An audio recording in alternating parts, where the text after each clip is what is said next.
बच्चों के लिए भी व्यासपीठ साधुवाद प्रदान करती है।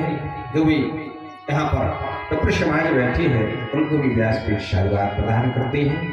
संगीत की सेवा करने वाले भाइयों के लिए भी व्यासपीठ साधुवाद प्रदान करती है। साउंड सर्विस की सेवा करने वाले भैया को भी व्यासपीठ साधुवाद प्रदान करती है। जो भी वृद्धजन बाल गोपाल माताएं पुरुषवर्ग विराजे हैं सबको जय श्री राम। मन और वाणी को पवित्र करने के लिए 2 मिनट हरिनाम संकीर्तन जैसी फिर हरि इच्छा जाहि विद राखे राम ताहि विद रहिए। सीताराम सीताराम सीताराम कहिए जाहि विद राखे राम ताहि विद रहिए। सीताराम सीताराम सीताराम कहिए जाहि विद राखे राम ताहि विद रहिए। सीताराम सीताराम सीताराम कहिए जाहि विद राखे राम ताहि विद रहिए। सीताराम सीताराम सीताराम कहिए जाहि विद राखे राम ताहि विद रहिए। मुख में हो राम नाम नाम से बहार में हो।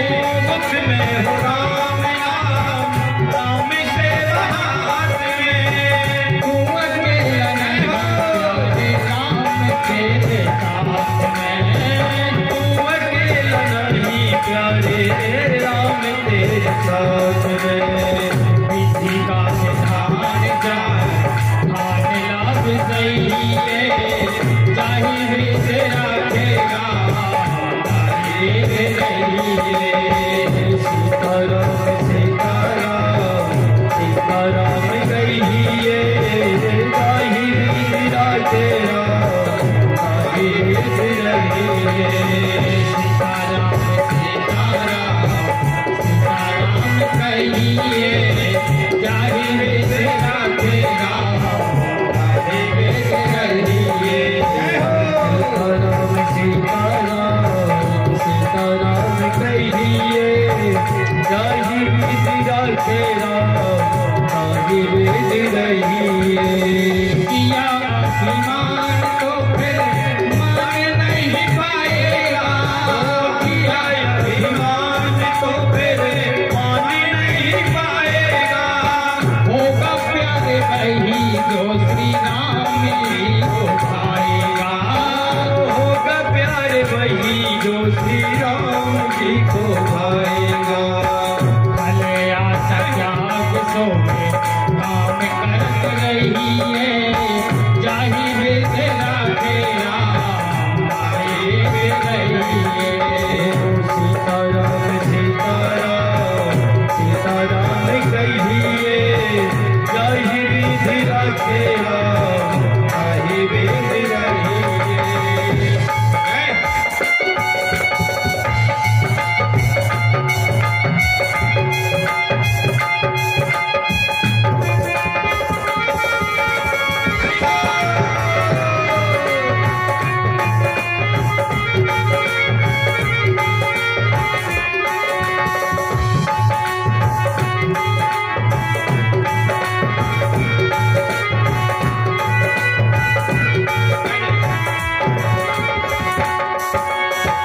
जिंदगी की डोर सो हाथ दीनानाथ के।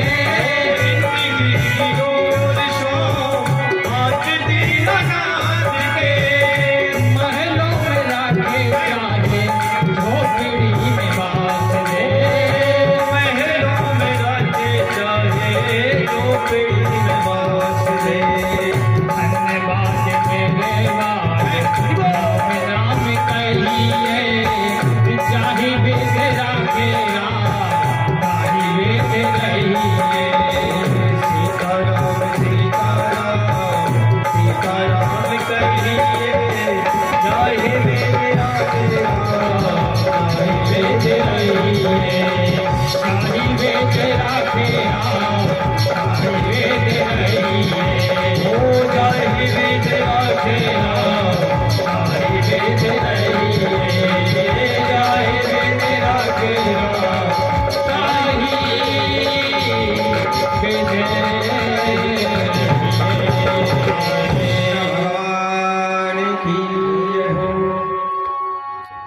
कांति सिताम्रशतनिन्दित सारणेन्दु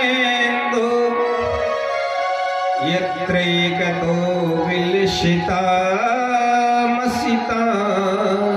शोभा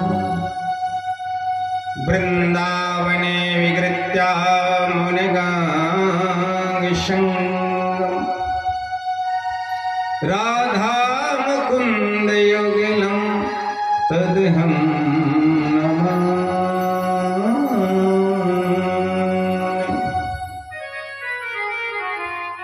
कल सायंकाल की वेला में आप लोग श्रवण कर रहे थे भगवान करुणामय है, भगवान दयालु है, भगवान बरोबर कोई दयालु ही नहीं है भैया, और भगवान बरोबर कोई करुणामय नहीं है। कितने भी जीव गलती करते रहे और भगवान की शरणागति ले लेता है, शनमुख होए जीव मुह जबहि जन्म कोट अगनासे तभी, जन्म जन्मांतरों के पापों को भी भगवान क्षमा कर देते, केवल भगवान की शरणागति। और भगवान कितना दयालु है। अहो बकीयम स्थिनम कालकूटम जगांसया वै यदपशोधि लेवें गते धात्र चिंतां कम्बा दयालं शरणं ब्रजे। कल श्रवण कर रहे थे कि जहर पिलाने वाली पूतना को भी भगवान मात्र गति प्रदान कर देते हैं, उसको भी वही गति प्रदान करते हैं जो यशोदा को प्राप्त हुई। इससे करुणामय क्या हो सकता है। शौनक ऋषि कहते हैं, ऋषियों यहां पहला भागवत जी का स्कंध चल रहा है। कुछ 5 अध्यायों में महाभारत की कथा का भी दर्शन दिया भागवत जी ने। तो महाभारत कहां से चालू हुआ? एक महाभिष नाम के राजा हुए और महाभिष नाम के राजा के पुत्र हुए श्री शांतनु महाराज। बड़े निष्ठावान राजा है, धैर्यवान राजा है, धर्म को स्थापित करने वाले राजा, धर्मात्मा राजा है। शौनक ऋषि कहते हैं, ऋषि गंगा जी से विवाह हो गया, और जब गंगा जी से विवाह हुआ तो गंगा मैया ने शर्त रख दी कि आप हमें टोक नहीं सकते, रोक नहीं सकते। शर्त स्वीकार हो गई। गंगा के यहां पहला बेटा हुआ, गंगा ने पाला पोसा गंगा में प्रवाहित कर दिया, क्योंकि शर्त पहले थी कि आप रोक नहीं सकते कोई कार्य। दूसरा बेटा हुआ, दूसरे बेटे को भी गंगा में प्रवाहित कर दिया भैया। तीसरा बेटा हुआ, तीसरे को प्रवाहित कर दिया। ऐसे करते करते 7 बेटों को बहा दिया। 8वां बेटा गर्भस्थ है, शांतनु विचार करना। ये भी तो महापुरुष थे कि यदि कोई सिद्धांतवान पुरुष नहीं होगा, सिद्धांतवान पुत्र नहीं होगा तो धर्म कैसे टिकेगा, धर्म की स्थापना कैसे होगी? धर्म स्थापित होना चाहिए। और जो गंगा से पुत्र, वो तो वैसे धैर्यवान, वैसे धर्मवान होता है साहब।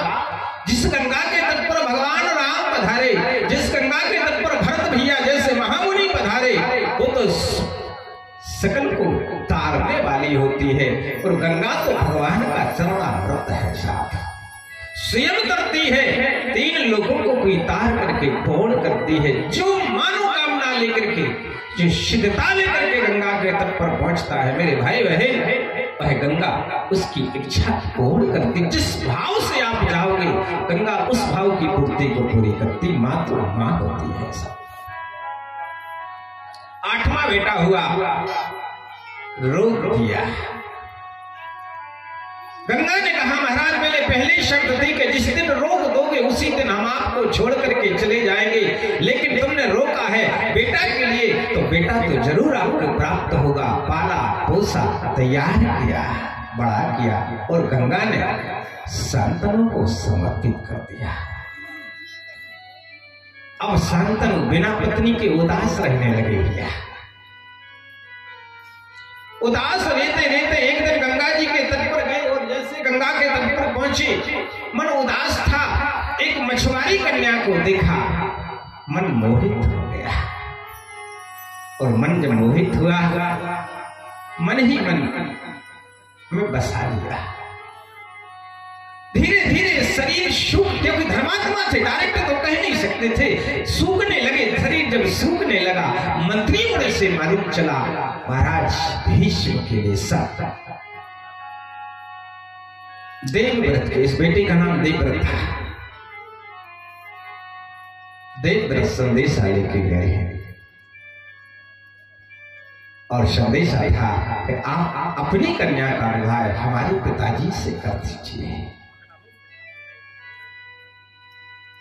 मछुआरी ने कहा करेंगे तो जरूर महाराज, लेकिन एक मेरी भी तो शर्त है, तुम्हारे कुल की मर्यादा है, चाहे अंधा हो, चाहे लूला हो, चाहे लंगड़ा हो, बड़े बेटे को राजगद्दी पर बैठा दिया जाता है। मेरी भी इच्छा है कि जो मेरी पुत्री से जो बेटा जन्म लेगा वो भी राजगद्दी का अधिकारी होगा। गंगा देवव्रत ने कहा नहीं नहीं महाराज, हम प्रतिज्ञा करते हैं कि हम विवाह नहीं कराएंगे।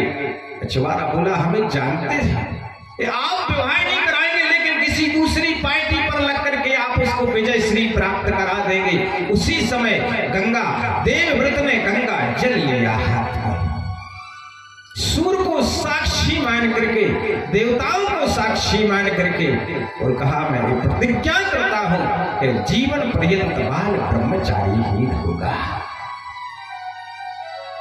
सब तो स्वीकार। उसी दिन से बाबा भीष्म का नाम देवव्रत था, फिर नाम पड़ गया बाबा भीष्म। ऐसे अद्भुत प्रतिज्ञा की बाबा भीष्म।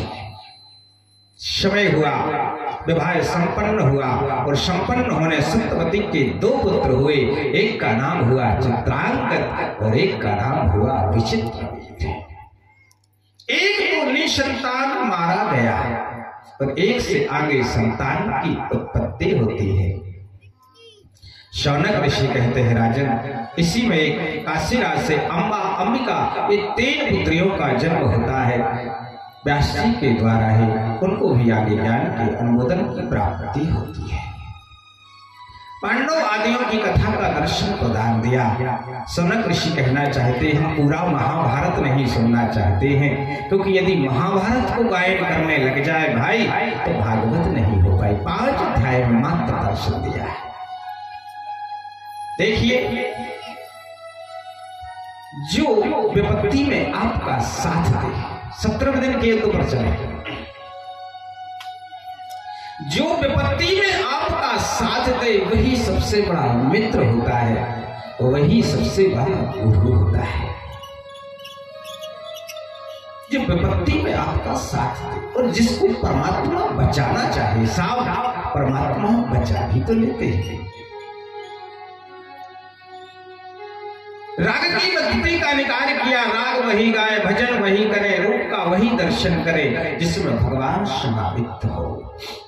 रागे वही जामे राम बसे, रागे वही जामे राम बसे, और ध्याने वही जो धनी के धरे को, अप्रीत वही जो सताने में है, प्रेम वही के दाग के जरे को। काहे को आदम सोचाते हैं, कोहू न काहू सुख दुख के पड़े को। संपत्ति में करोड़ मिले, पर मित्र वही जो विपत के पड़े को। सब संसार में सुख और दुख तो होते रहते हैं, कोई किसी का साथ नहीं देता। वही मित्र, वही भगवान का रूपत्व होता है जो अंत में आपका साथ करते हैं। आज शत्रुघ्न की सभा के बीच में गुरुपुत्र आया है और गुरुपुत्र के लिए सेनापति बना दिया दुर्योधन ने। और दुर्योधन ने जब सेनापति बनाया गुरुपुत्र के लिए, आज्ञा हो भगवान, जाओ पांचों पांडवों का सिर लेकर के आओ। आज पांचों पांडवों का सिर लेने के लिए गुरुपुत्र क्षेत्र से चल रहा है। वहां पांचों पांडवों से कन्हैया बोल पड़े, दादा, अरे भैया मित्र, इच्छा हो रही है, युद्ध करते करते ना सो पा रहे हैं, ना बैठ पा रहे हैं। ऐसा लग रहा है कि हरे हरे कोई जंगल का भ्रमण कर करके आए हैं। आज पांचों पांडवों को भगवान ने उठाया और जहां पांचों पांडव सोते थे भैया, वहां पांचों पांडवों की संतान को सुला दिया। भगवान बचा लेता है मृत्यु से, कैसे न, जिसको भगवान बचाना चाहिए। और जिसका भगवान रखवाला हो कोई उसे मार सकता है क्या? जाको राखे साहिया, जाको राखे साहिया, मार सके ना कोई, अबाल न बाका हो सके, जो जग बेदी हो। इसका परमात्मा रखवाला होता है, इसका जगत रखता है, जिसके लिए उसकी रक्षा भगवान होता है। गुरुपुत्र आया है, गुरुपुत्रों के सिर को काट करके ले गया। उस सभा में खून से लथपथ हुआ दुर्योधन बोला, मुझे मजले का सिर, मजले भाई भीम बाबा का सिर दीजिएगा। और जैसे भीम का सिर मांगा, इसने दूसरे नंबर का पुत्र का सिर दिया। उसी समय दुर्योधन ने अपने हाथ से ही लथपथ दिया। उसके आंखों से आंसू टपकने लगे। गुरुपुत्र, मित्र, तुमने बहुत गलती करी। ये भीम का सिर नहीं हो सकता, जिसके हाथ 10,000 हाथियों की ताकत वाला सिर, और मेरे हाथों से कैसे कुचल सकता है? और यही शराब था दुर्योधन के अंतिम शासक गिनेगा, उसी समय तेरे मृत्यु का पाव साधक होगा। हम तो मर ही रहे हैं, लेकिन तुम अपनी मृत्यु का उपाय बना दे। गुरुपुत्र आगे के लिए गया है, वहां से पांचों पांडव आए हैं। और पांचों पांडव ने जो भरत को देखा, सब पीट पीट करके कुंती रो रही है, क्योंकि नाती है ना कुंती जी की। भगवान बाहर केश में पहुंच दिया, बुआ जय जय राजा राजा, बुआ तुम नातियों के लिए रो रही है। देखिए भगवान की परीक्षा, आप अपने नातियों के लिए रो रही हो बुआ। कुंती ने बहुत प्यारा जवाब दिया, कन्हैया ये मैं जानता हूं कि ये संबंध केवल यहां तक का ही था, वहां का कोई संबंध नहीं है। हम जग के लिए नहीं रो रहे हैं, हम जगपति के लिए रो रहे हैं। जग तो रोता ही है, हम जग के लिए नहीं द्वारकेश रो रहे हैं, हम रो रहे हैं तो जगतपति के लिए रो रहे हैं। तो उसने इस महाभारत के बीच में 17वें दिन पहले प्रतिज्ञा की थी कि पांडवों का बाल बाका ये होगा। और लोग दुनिया में क्या कहें कि जिसका मित्र द्वारकाधीश हो, आज उसकी ये दशा। कुंती को भी भगवान ने समझाया, अंत में द्रौपदी को भी पहुंची। द्रौपदी से भगवान रोए। भगवान ने यही पूछा, अरे कृष्णा तू क्यों रो रही है? तू अपनी बेटों के लिए रो रही है। बोले बेटों के लिए नहीं रो रहे, हम आपके लिए रो रहे प्रभु। कल नाम आपका अपयश ना हो जाए, दुनिया में यदि आपका नाम अपयश हो जाएगा तो मेरी भाई और बहन के संबंध को कौन स्वीकार करेगा? भगवान ने द्रौपदी को भी समझाया। अंत में अर्जुन के साथ भगवान जा रहे हैं और अर्जुन बाबा के साथ जैसे गए हैं, गुरुपुत्र आगे गया है, पृष्ठ का प्रयोग करके बंधन बांधा करके सामने कर दिया। राजन, एक अपराधी सामने है, उसका वध कर निर्णय आपको करना है। मार दिया जाए या छोड़ दिया जाए, निर्णय तो आपके हाथ में है। बाबा भीम गदा लेकर के जैसे ही मारने का प्रभाव किया, उसी समय द्वारकेश ने गदा को पकड़ लिया। बाबा सोचो, शास्त्र कहता है, शास्त्र का मत भी है, पूज्य विप्र शकल गुणहीना, सूत न गुणगन वेद प्रवीणा। शास्त्र कहता है कभी विप्र का वध नहीं करना चाहिए। मानस गोस्वामी जी ने लिखा है कि ब्राह्मण कितना बड़ा लेकिन वध नहीं करना चाहिए, और दूसरी पंक्ति में गोस्वामी जी ने लिख दिया यदि दंडिक है तो ऐसी व्यक्ति को जिंदा छोड़ना ही नहीं चाहिए। दो प्रकार की मृत्यु होती है साहब, एक अपमानित मृत्यु होती है, एक मरने वाली मृत्यु। मरने वाला मृत्यु तो हो जाती है, लेकिन जाति अपमाना, जो जात से जिसको अपमान कर दिया जाए साहब, यही तो मृत्यु के तुल्य होती है। जब आप ट्रेन में या कहीं पर सफर करते हैं, टिकट नहीं होती, कभी कभी टीटीआई 2 लगा देता है, टीटीआई या खाकी वर्दी 2 लगा देता, लेकिन वो व्यक्ति कभी गांव में आकर के कहता है कि मुझे किसी ने मारा है, उसकी बुराई मानता है, कोई किसी से नहीं कहता। ठुक पिट करके भी आ जाता तो भी नहीं कहता, पड़ोसी से भी ठुक जाता है तब नहीं कहता है। उसी व्यक्ति को घर का बेटा, घर का भाई, घर के बंधु यदि मारना प्रारंभ कर दे, बेटे सगे संबंधी मारना प्रारंभ कर दे साहब, गांव को सुनाता है, आन गांव को सुनाता है, रिश्तेदारों को सुनाता है। क्यों? जब तक जीव अपने आप से नहीं पिटता है साहब, तब तक सुधरता भी नहीं है। पिटते तो दोनों हैं, अपने आप से जो पिटता है उससे आवाज आती है, और जो दूसरे से पिटता है उससे आवाज नहीं आती। सोना पीटने के लिए, सोने को पीटने के लिए, लोहे को पीटने के लिए लोहे का हथौड़ा बनता है। जब लोहा पिटता है तो लोहे का भी हथौड़ा बनता है। लोहा कितनी चिंगारियां देता है, यहां से दूर तक से लोहा जब पिटता है तो चिंगारियां देता है, और लोहा और सोने को लोहा पीटता है तो कोई आवाज नहीं आती।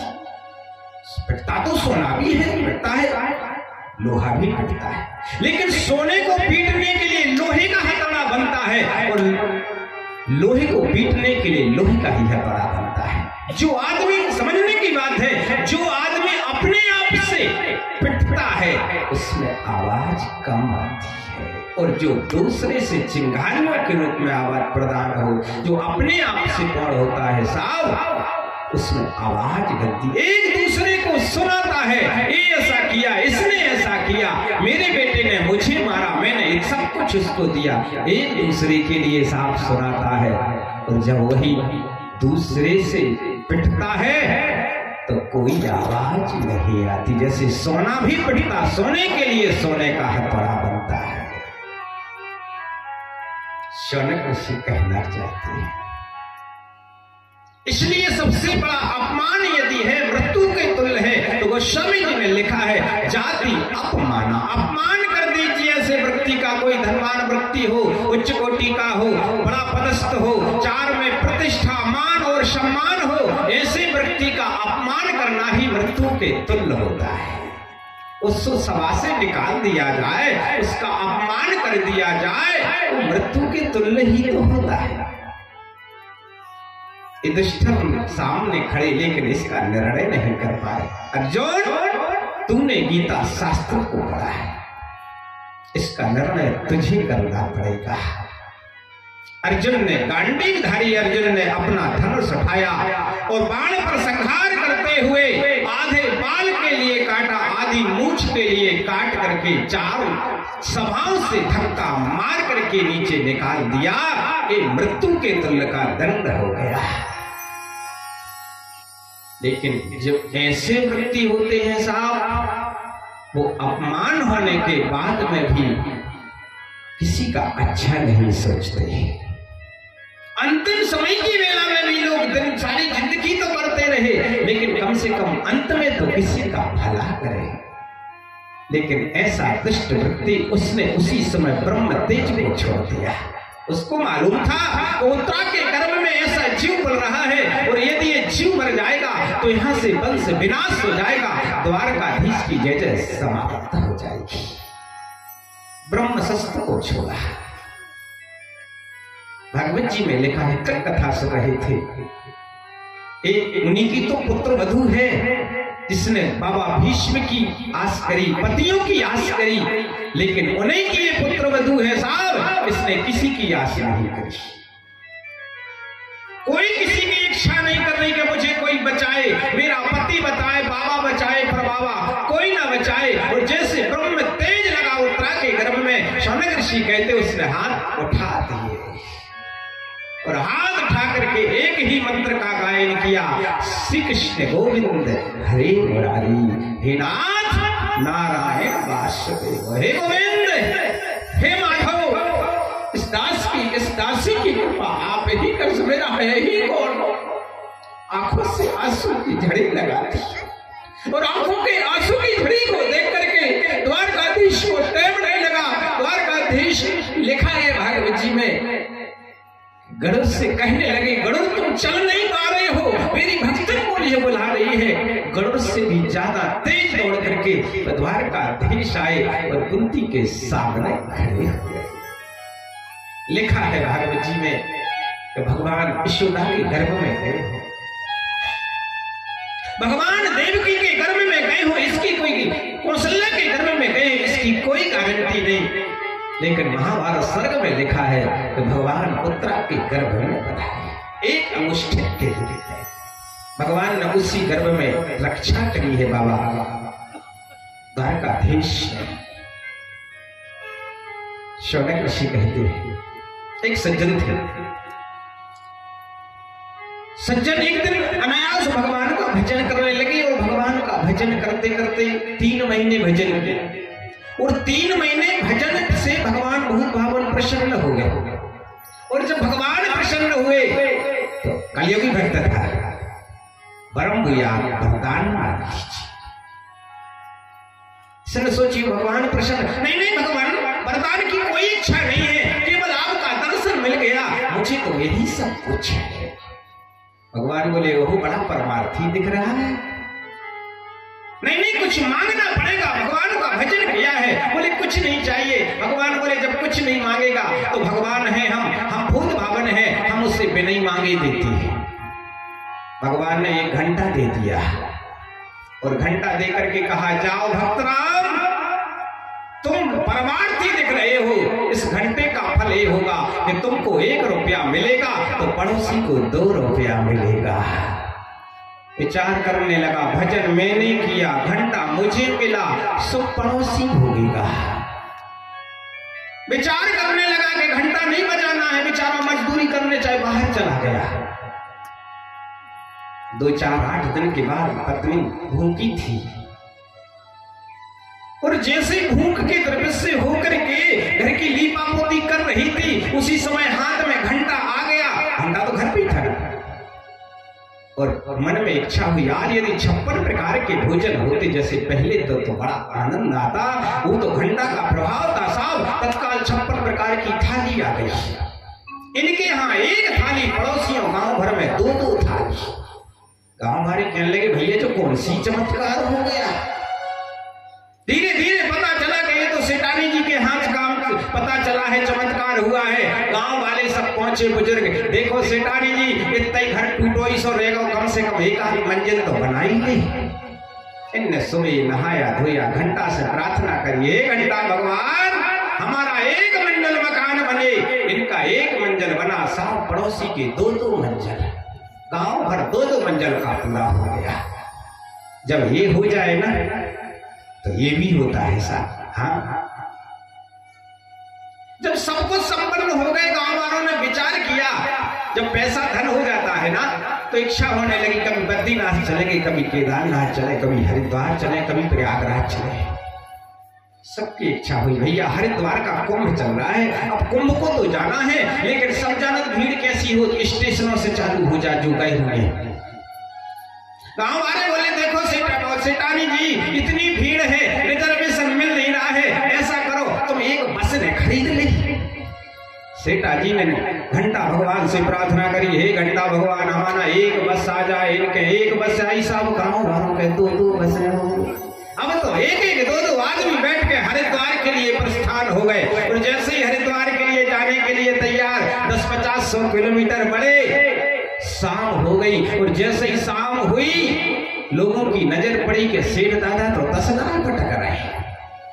गांव वाले बस में से उतरे और सेठ जी को जैसे ही प्रणाम करो, सेठ जी तो समझ गए कि राणा ने घंटा जरूर बजाया होगा, ये सब घंटे का तो प्रभाव है, सब आपकी कृपा। बोले ऐसा करो भैया, जब हमारी घंटा भगवान से कृपा हुई तो आज को लौट चलो घर, कल चल भी लौट आए। सेठ जी ने सवेरे नहाया धोया, प्रार्थना करी और प्रार्थना करी कि हे घंटा भगवान हमारो दाहिनो हाथ टूट जाए। सेठ जी को दाहिनो हाथ टूटो, गांव भर के दो ही टूट गए, क्योंकि घंटा का डबल प्रभाव था। इनने सोची हमें भी कर खा ले हैं। इनने फिर घंटा भगवान से प्रार्थना करी, हे घंटा भगवान हमारो दाहिनो पैर कट जाए। इनको दाहिनो पैर कटो, गांव वालों के दो ही कट गए। इनने सोची अबे भी कर खा ले। इनने फिर घंटा भगवान से प्रार्थना करी, सेठ जी ने हमारी दाहिनी आंख फूट जाए। इनकी एक आंख फूटी, गांव वालों की दो ही फूट गई, घंटा का डबल प्रभाव। इनने सोची अबे भी कर खा ले जी, रिश्तेदारी में चले जाकर खा ले हैं। इनने भगवान घंटा से फिर प्रार्थना करी, हे घंटा भगवान दरवाजे के बाहर देरी के बिल्कुल जस्ट पास में 100 फुट गहरा कुआं बिना पानी को हो जाए। इनको एक कुआं खुदो, गांव वालों के दो दो खुद गए।